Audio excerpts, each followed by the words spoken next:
Disney movies he never had. His daughter digs through all the VHS, crushing the classics in a princess dress. Informed like Scuttle, Kurt's got your ticket, making it real like Jiminy Cricket. Most are off the Captain Hook, but if the Tweedledum, he'll be taking more shots than Bambi's mom. Leaves him raised like Simba, or cracked like the beach dishes. He'll show you a whole new world. You won't need pre-wishes. Stay at home, Disney Dad.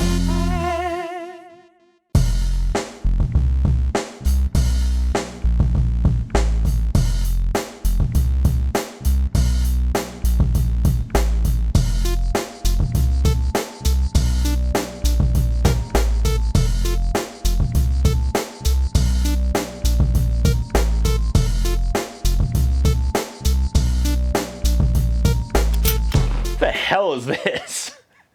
Teacher's Pet. Animated opening goes from a castle down through a village, and we see the blue princess from Pinocchio bringing Pinocchio to life, and we see the blue dog, and he says he wishes he could be a boy as well, and the blue fairy comes through the TV like Samara and starts hitting him in the head, and it turns out it was a dream, and there's actually a green parrot hitting him in the head like, "Wake up!" And he's like, "Again with the dreams, I just want to be a boy." And the parrot says, "I want to be a rooster, but that's not going to happen." So I guess the dog pretends he's a human boy so he can go to school, and in school he's a keener, and we break into our first song kind of recapping about how he's a dog, but he wants to be a boy, and he pretends he's a boy, and he goes to school, and he's a keener. This is giving off Ren and Stimpy run through a Disney filter vibes. It's the last day of school, and Kitty from the 70s show is the voice of the teacher, and the dog that's pretending to be a human gets the perfect attendance award, and the teacher cries because next year this dog boy isn't going to be in her class.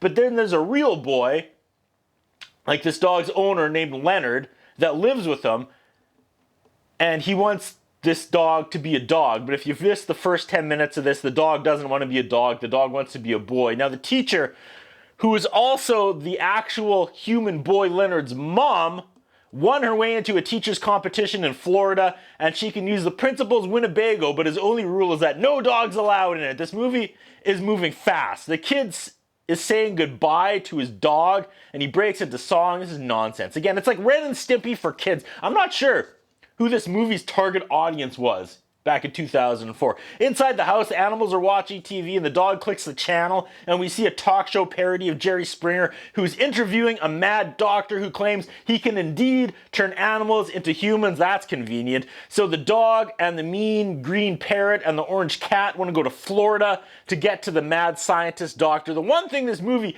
has done perfectly is capture the energy of Florida. Somehow the dog catches up to the Winnebago, and he turns back into his human, like his disguise, the one from class, and he goes with her, the teacher mom, and her kid Leonard in the Winnebago on their trip. Are you following this? I feel like I'm struggling to explain this plot, but okay, there's a teacher and her own son Leonard is in her class, and the family dog pretends he's a boy and attends the same class with her son. No, the family dog turned back into its alter ego, the boy, and he's convinced this teacher mom that his human family that doesn't exist because he's a dog pretending to be a human has given him permission to go on this trip to Florida with the teacher mom and her real human son Leonard, who are actually his owners. My nose is bleeding. Then out of nowhere, they sing a song about all the United States of America, and this is good stuff. I'm really surprised this isn't a standalone video that gets shared all over social media. It's lazy but catchy, and it kind of speed highlights all the stereotypes of all the states. As a Canadian, I'm a little nervous laughing about this. All right, it's the Teacher of the Year competition in Florida. She leaves the kids on a Florida beach. The kid wants to play fetch, and the dog is insulted because he came to Florida to get turned into a boy. The human boy Leonard is like, okay, let's go find this doctor. You'll see he's a nut, and then we're going to come back and we're going to play catch because you're a f***ing dog. Back at home, the cat and the bird are watching TV, and there's a follow-up to the Jerry Springer show where the animals, the mad scientist, tried to turn into humans, ended up as grotesque monsters. So now they have to go to Florida and stop the dog from getting the operation from this guy. Back in Florida, the doctor's address is 666, so he's a Satanist as well. They get there, and he's turning a frog into a human, but it doesn't work. They don't care. The dog wants the procedure. The doctor says, "You're nothing but a worthless dog." And he says, "No, I'm a dog who wants to be a worthless boy," or some version of that joke, I don't know. We get the doctor's backstory in song form. I just can't get into this. I'm not sure if I'm not in the right mood for something like this like forced, weird, but whatever. The dog gets the procedure, and after it's over, he does the "It's alive" parody, and that's a good start. That's kind of funny. The procedure actually worked this time, but they forgot about dog ears. So instead of like a little boy, he comes out a full-grown man with chest hair and a 5 o'clock shadow and a gut.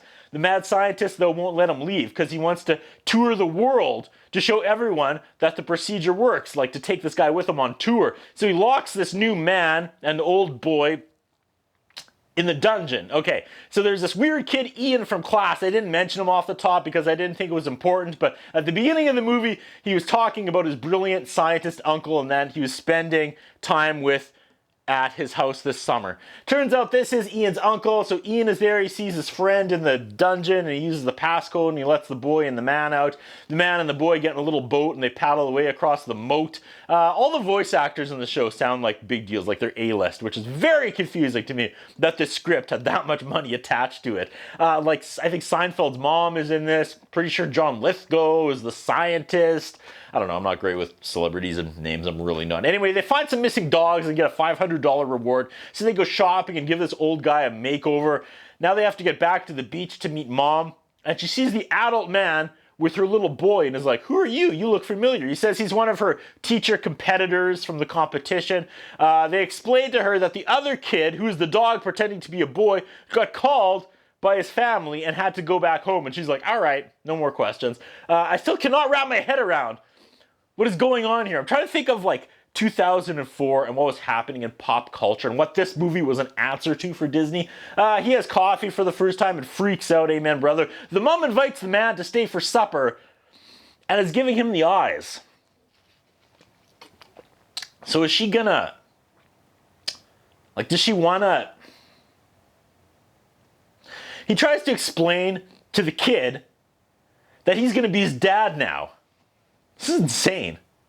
The boy looks like Mr. Bill. Now the mom is singing and climbing a tree because she's horny, I guess? I don't know. Scott the dog man, that's his name. He drives away and he breaks into song, and this is the first good song in the movie. All the characters are in the song, and he's kind of like getting everyone up to speed because this script is so stupid. I'm hoping this is like the start of wrapping this all up. The cat and the bird make it to Florida, but swerve. They made a mistake and they're in Cuba. Mom sees her kid is sad, and he's sad because his dog turned into a man, and that man is going to bang his mom. And the mom is like, "Meet me at the ceremony at 6, Leonard, and then we'll go home tomorrow where their dog and Scott will be, and everything will be back to normal." My daughter looks at me and says, "This movie says the word stupid a lot," and she knows that is not a great word. And guess what, kid? This isn't a great movie. Scott is in a seedy motel. He realizes that a boy needs a dog. More than a dad, I guess. I mean, I guess treats and tummy rubs are better than banging that mom.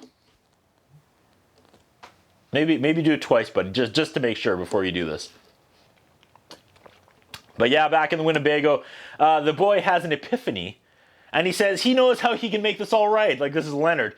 He'll get turned into a dog. Okay, I didn't see that coming. That was pretty good. They all meet back at the evil scientist's lair. The boy is about to get the procedure to turn into a dog. There's a tearful reunion. The scientist says nature is dead and science is king. There's a scuffle and they blast the dog with his own gadget and he turns into a mouse, sure.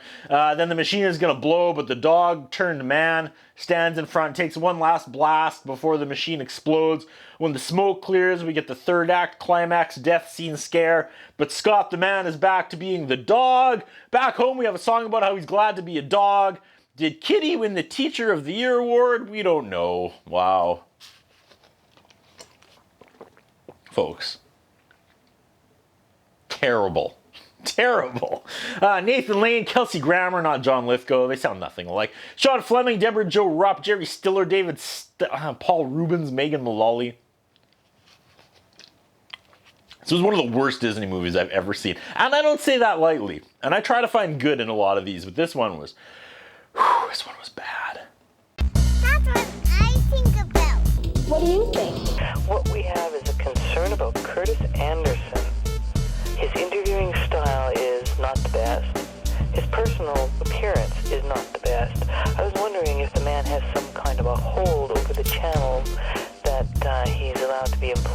for so long with the standards of journalism and personal appearance that he has. Thank you.